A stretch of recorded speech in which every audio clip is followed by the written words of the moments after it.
Hey everyone, this is Elana Stein Hain, and I'm sharing my remarks from the Siyum that we had in Yerushalayim in Amy Cohen's home on Bava, where I also had the pleasure of hearing Dr.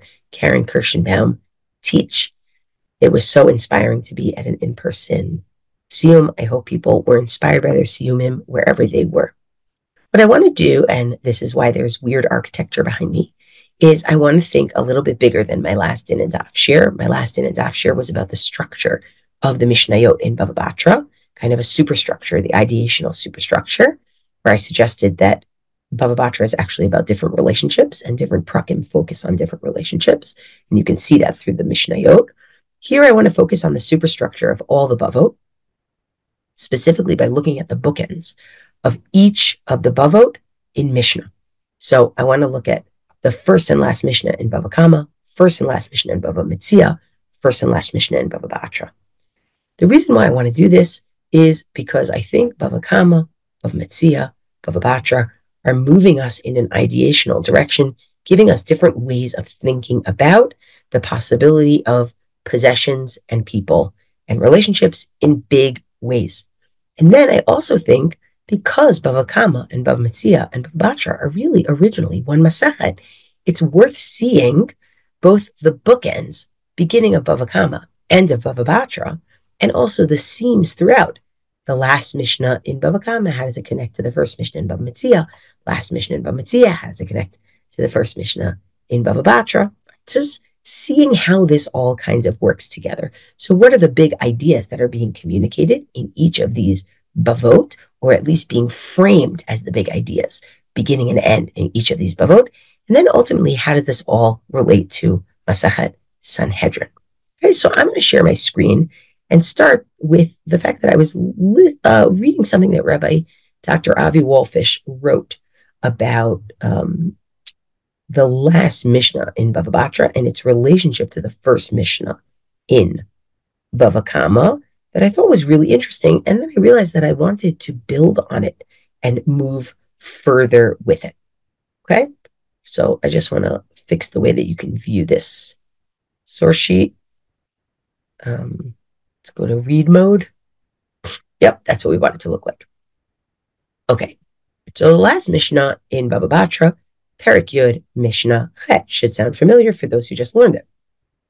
Hamavet chavero b'shtar goveh minechasim meshubadim, al yedei edim goveh minechasim b'nei chorin. So if you give a halva, you give a loan to somebody, if you use the contract, then the creditor can collect even from property that has been sold since the time of the halva by the debtor. But if you only did it through witnesses, meaning there was no contract, then you cannot collect the debt from property that has been sold since that time, okay? Since the time of the loan. You can only collect property that is in the domain of the debtor right now. Similarly, if what you have is kind of a note that was signed by the debtor that he owes something, but we're not talking about a contract per se, then also only property that hasn't been sold and is still in the domain of the debtor can you collect from. Fine, that's sort of part one. Part two, Arif Hayotze La'achar Chitum Shtarot Goveh Minichasim B'nei Chorin. Also on the question of when are you allowed to collect from property that has been sold since the time of the loan versus when are you only allowed to collect from property that's still in the domain of the person who's going to pay? Similar question with an Ariv with a guarantor. So if the guarantor's name is actually underneath the name of the Eidim, the names of the Eidim on the contract, there, when you're collecting from the guarantor, you can only collect from the property that the guarantor has in their domain now, not from things they have sold. And this actually happened, and Rabbi Yishmael says, yep, only the property that the guarantor has now. You can't go to those who have bought property from them since the time of the loan and collect from them. And Amarlo Benana says, actually, to be honest, I think you are allowing too much. You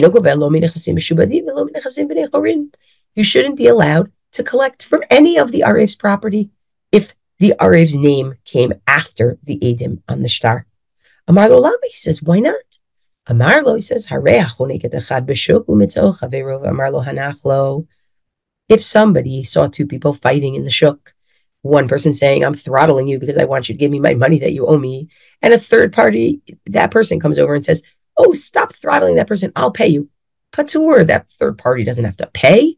The halva wasn't made in the first place on the basis of, oh, I trust that this Arif is going to pay back. And the same problem if the Arif's name shows up after the signatures. It has to be that the halva was given on the basis of the inclusion of the Arif's possibility to to pay back. Now, interesting little sidebar. My husband and I, we both signed our ketubah after the Eidim, of course, so that it wouldn't be part of the shtar per se, but it was our way of sort of personalizing the ketubah in a sense, right? Our names were not part of the shtar itself. It was just sort of afterwards. There's a similar problem if the Arif tries to do the same thing, right? Then we have part 3. Then we finish up. Who is a guarantor who has to pay? Only a case of halveu v'ani noten lecha. The Arif says to the creditor, give a loan and I will pay you back. Chayav, then they are responsible. The Arif is responsible. Shekein elam notel helvahu, right? The halva was done on the basis of the trust in the Arif. And then part 3, Amar Rabbi Yishmael, if you want to become wise, you should learn dinei mamonot, the laws of finance, halachic laws of finance. There's nothing more comprehensive than that. They're like a spring that is bursting forth. And if you want to learn this arena, you should be learning from Shimon ben Nanas, right? He was impressed by ben Nanas's understanding. So this whole business in this Mishnah has sort of 2 aspects to it. One is this big question about nechasim b'nei charin versus nechasim mishubadim, and another is this role of the Arif and how it's defined. So what Wallfish noted, and I thought this was really interesting, he says, I feel that this is, in a way, an inverse of the conversation at the beginning of Bava Kama. What's the conversation at the beginning of Bava Kama? Let's take ourselves back there, both in our minds and literally on this page. The opening Mishnah of Bava Kama is Arba'a Avot Nizikin. There are 4 categories of damages. Ashor, V'habor, V'hamavev, V'hahever, right? You've got the ox, you've got the pit, you've got maveh, which maybe it's the tooth of an animal, maybe it's a person, right? And you've got hever, you've got fire.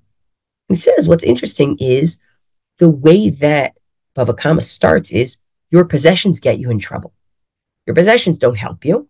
They do damage, and then you're on the hook. The way that Batra ends is your land, maybe even sometimes land that you sold, is actually a type of guarantor for you, right? Your possessions help you even if you sold them. Just different relationship to possessions. I thought that was kind of interesting. I actually thought that was very interesting to consider. And then I realized I actually see a couple more relationships here. Another possible relationship, I think, is simply that the end of the Mishnah in Bava Kama is actually about that if you are obligated to pay damages, you have to pay b'meitav haaretz. You actually have to pay, if you're paying with land, you have to pay with the best land, you have to pay with Edi.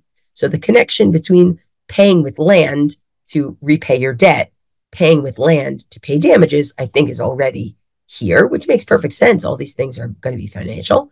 But the most interesting thing to my mind is actually, I think, what the beginning Mishnah and the end Mishnah, the beginning of Bava Kama and the end of Bava Batra actually have in common in a really fascinating way is the sort of threat of violence to humans that's lurking in the background, right? When we talk about a shore, right?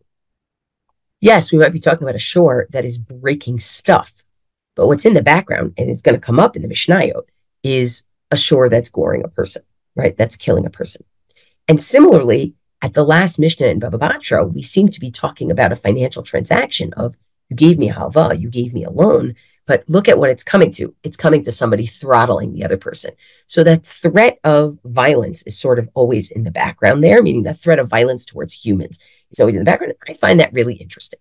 So that's number one, the possibility of finding a relationship between how you look at your land or your possessions. At the beginning of Bava Kama, it gets you into trouble.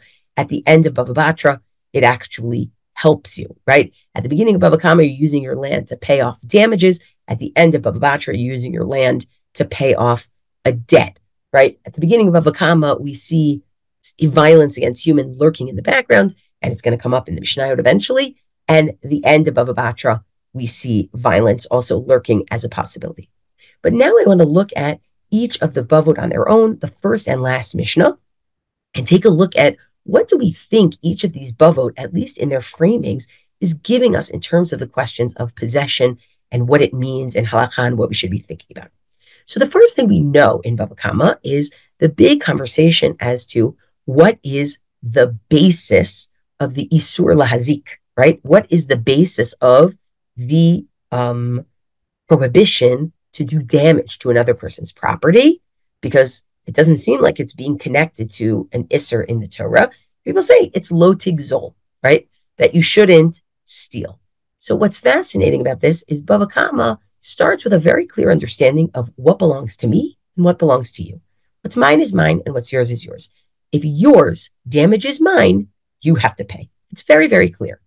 And likewise, the Mishnah at the end of Bava Kama also ends with this clarity of what belongs to me and what belongs to you. Let's make sure that you're not gozelet. Make sure that you're not going to steal. So what's the example at the end of Bava Kama? Mochin shehakoves mutzi hare elu shalo. If a launderer is doing laundry and pulls out some strands of wool, it belongs to the launderer. We assume that the person who owns it doesn't care if a few strands are pulled out. But vashasorek motzi, but somebody who's preparing the wool as a textile, right? If they take out strands, hare elu shel balabait. That belongs to the person who gave them the cloth to begin with. Likely, we're talking about they take out more strands, and that's right. Also, imaya shachor al gabe lavan, if this was black strands on something white and they took it, notel zakol vein shalo, the person can take whatever they want. I clearly skipped I skipped a sentence, I'm sorry, in the middle, which was that the koves can take 3 chutim and that's theirs, but more than that belongs to the balabait. But if they took 3 black chutim from a white garment, if they took more than 3 black chutim from a white garment, they can keep them all. The koveset, the launderer. Fine, sorry about that skip. And then it continues with, similar kind of conversation with a tailor, and then similar conversation with a carpenter, right? It's a question of how am I going to make sure that I don't steal? And to an extent, Bava Kama, in a way, is modeled after this concept of lo tigzol. What's mine is mine, what's yours is yours, and we are going to make sure that you don't take something that is yours. When you move to Bava Metzia, it's a different conversation. The conversation in Bava Metzia, and I want you to notice that Bava Kama basically ended with a conversation about clothing, also about, woodwork, but a conversation about clothing. I am laundering your clothing. What can I take or not take? And Bava Metzia opens with a conversation about clothing. But the conversation about clothing is not where clearly we know what's yours is yours and what's mine is mine, but it's actually contested property, right? Shnayim ochazin b'talit, 2 people are holding a garment. Zeh omer ni mitzatia, this one says I found it. Zeh omer ni mitzatia, this one says I found it. Zeh omer kula sheli, this is it's all mine. Zeh omer kula sheli, right? It's all mine, right? Bava Metzia says to us, sometimes it's not a question of I know what's mine is mine and what's yours is yours, and make sure that there's no gezel, make sure there's no stealing. Sometimes the conversation is about contested ownership. And when there's contested ownership, what's going to happen is we split things, right? It doesn't always happen exactly that way, but contested ownership, we separate, right? Separate but equal, something like that. And it's interesting to see Bava Kama ends with clothing. We know what's yours, we know what's mine. Bava Metzia starts with clothing. We don't know what's yours, we don't know what's mine. This is contested. And you see that at the end of Bava Metzia as well, the sense of contesting of ownership of a possession where it's not clear whose it is. But instead of talking about clothing, what we're talking about is something that is on the land. Okay? Shtei ginot zo al gav zo v'hayerek b'intayim you have two gardens, one is above the other, and you have a vegetable that's growing in between them. Mizizit, contested, not clothing, but land. Rabbi Meir Omer Shel Elyon, Rabbi Meir says it belongs to the top one. Rabbi Yehuda Omer Shel Tachton, Rabbi Yehuda says it belongs to the bottom one. Amar Rabbi Meir says, well, Im Yirtzeh Elyon, Likach Tafaro Ein Kan Yerek. If the person with the garden on top decided to take away their soil, there would be no vegetable, right? And Amar Rabbi Yehuda says, Im Yirtzeh Tachton L'malot Et Ginato Ein Kan Yerek. And Rabbi Yehuda says, well, if the bottom one decided to fill up their whole gina with soil, there would be no yerek either. So Rabbi Meir says, okay, because they can both argue with each other, right? And argue with each other, meaning they can each one can cancel the other in one way or another. We're going to find where it's getting its nourishment from. But Rabbi Shimon says, Kol she'elyon yachol lifshot et yado v'litol harei shelo v'ashar shel hatachton. Wherever the Elyon, the upper one, can reach and pull, the Yerek belongs to that part of the Yerek belongs, and the other one, the rest of it goes to the bottom one. Such a good parallel with the opening of Bava Metzia, right? Two people holding a garment, and here it's two people holding a Yerek kilo, right? Like two people holding a vegetation. Again, contested ownership, splitting the ownership, right? Not a clear line, what's mine is mine, what's yours is yours, but the splitting of ownership. So we end Bava Metzia with land, and then guess where we go? We go to Bava Batra, where we're going to start with land. In Bava Batra, we're going to start with land, not land where it's clear what's mine is mine and what's yours is yours, not land where it's contested and we're going to split it, but land where we have shared responsibility because we are shutafin, right? Shutafin, sheratu lasot mechita b'chatzer, the partners, right? Co-owners who want to make a partition or maybe want to make a split in their yard, they're going to build a wall instead of each of them taking their part and walking away. Here it's the opposite, the shared responsibility. They each have to give. Whatever the proper medium is that you're supposed to use, the material that you're supposed to use is customary to use there, you use. Whatever the custom is. But notice, big veal, if you're making it out of a certain thing, non-chiseled stone, this side is going to give 3 hands breadths of their side for the wall, and the other one's going to give 3 hand breadths for their side of the wall, and so on. If it's this other material, they're going to be 2 and 2, and if it's other material, 1.5, 1.5. But the point is, it's shared responsibility. They each give in. They don't divide, even though, of course, they're building a wall that divides them, but they're each giving in, shared responsibility. And I think that when you get to the end of Bava Batra, the Mishnah that we just looked at, right, it's another great example of shared responsibility. The Arev is a great example of shared responsibility. That's your shutaf in paying back your loan, right? But what does the Arev do? The Arev brings us back away, in some ways, brings us back away from land, right? Because we're going to go to dinei mamonot, even though land is included, but this big category of dinei mamonot, and that's going to become important in a second. But notice the whole focus here is what land are you allowed to collect from, right? So the beginning and the end of Bava Batra is talking to us about shared responsibility and how land is impacted by shared responsibility, the importance of giving, not of splitting, but the important, meaning splitting and separating, but the importance of giving, right? So it's a beautiful thing. We have these 3 Bavot that are all really part of one section that's telling us about where it's very clear, what's mine is mine, what's yours is yours, don't steal. The second, where it's much less clear, it's contested, and therefore we're going to split things. And the third is where we are sharing a responsibility. And so we are both on the hook in one way or another. Okay. And we move in these things from different kinds of possessions, right? Sometimes we're talking about clothing. Sometimes we're talking about landed space, right? But what we noted at the beginning is that what is always lurking in the background is the fact that A, we're talking about dinei mamonot writ large, but B, there is a possibility of violence human to human. And I think it's intriguing to notice that Bava Batra ends with Dinei Mamonot, conversation about Dinei Mamonot. And what does Sanhedrin start with? Sanhedrin starts with the words Dinei Mamonot. Dinei Mamonot Bishlosha. Monetary law is adjudicated by 3 people. Gzelot v'chavalot bishlosha. Stealing and personal injury go take us back to Bava Kama with 3. Nezek, chatzi nezek, tashlumi kefel, tashlumi arba'a v'chamisha. Bishlosha takes us back to Bava Kama. And now here comes the violence against people. Ha'ones v'hamefate v'hamotzi shemra. Right?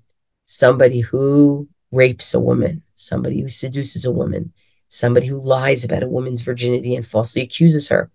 3 judges, Divrei Rabbi Meir, and then Chachamim say, by the way, Motzi Shemra, there could be even more violence. There's a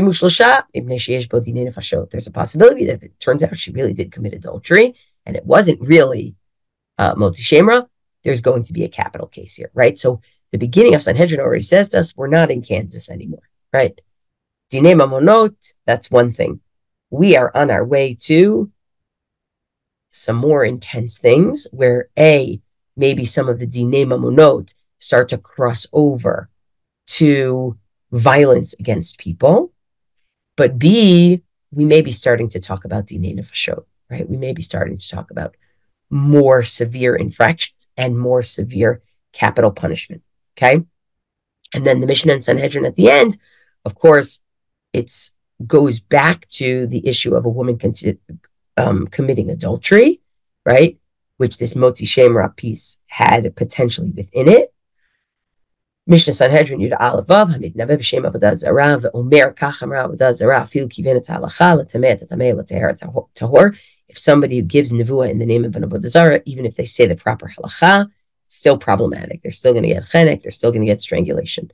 Haba al eshet ish. Somebody who commits adultery with a woman, Kevan Shenichnas Reshut Habal in Isuin, once she has gone past the stage of Erusin, Afal Pishaloni Vala, even though she hasn't had sex yet, she hasn't consummated the marriage yet, Habala Reza Bechenek, you get chenek, you get strangulation.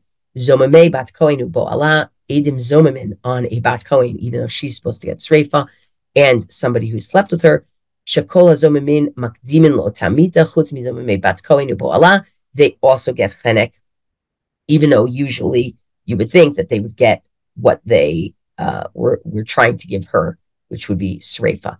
But suffice it to say, Mishnah Sanhedrin starts with the possibility of adultery. It ends with the possibility of adultery. Starts with the possibility of Dinei Nefashot. Ends with Dinei Nefashot, right? And the move from the Bavot to Mishnah Sanhedrin is that ending sentence of Rabbi Yishmael that Dinei Mamonot is the best and you should learn from Benanas. And then Sanhedrin starts with Dinei Mamonot and says, but we're going to expand the pool much more from there. We are going to be dealing with Dinei Nefashot. Again, not that you don't have Dinei Nefashot, you have a shore that is Nogeach, right, in Bava Kama. But nonetheless, in terms of the way that things are framed. And I just want to say one more thing that I find interesting, and I'm not really sure what to do with, is I think it's interesting to notice that the ends of Bava, the last Mishnah of Bava Kama and the last Mishnah of Bava Mitzia have something linguistic in common, and the last Mishnah in Bava Batra and the last Mishnah in Sanhedrin have something in common. And again, I'm not sure what to do with it, but I just want to point it out because once I see it, I can't really unsee it. So last Mishnah in Bava Kama, remember, it's talking about a person who's a koves or a koveset, somebody who is a cleaner, or a soreket, somebody who's preparing a textile, who's notel, who takes out chutin, who takes out threads. And I just noticed the fact that at the end of Bamitzia, the conversation about, how do we figure out who this plant belongs to? It's, kol sha'elyon yachol lifshot et yado v'litol, as much as the person up top can reach their hand and litol, like notel, to take. So I'm not sure what to do with it. Could be totally happenstance, but I think it's interesting. I also think it's interesting that at the end of Bava Batra, we end with the possibility of somebody choking somebody else in the shuk. And of course, the whole last parak of Sanhedrin is Elana Stein. It's all about Chanika. It's all about strangulation.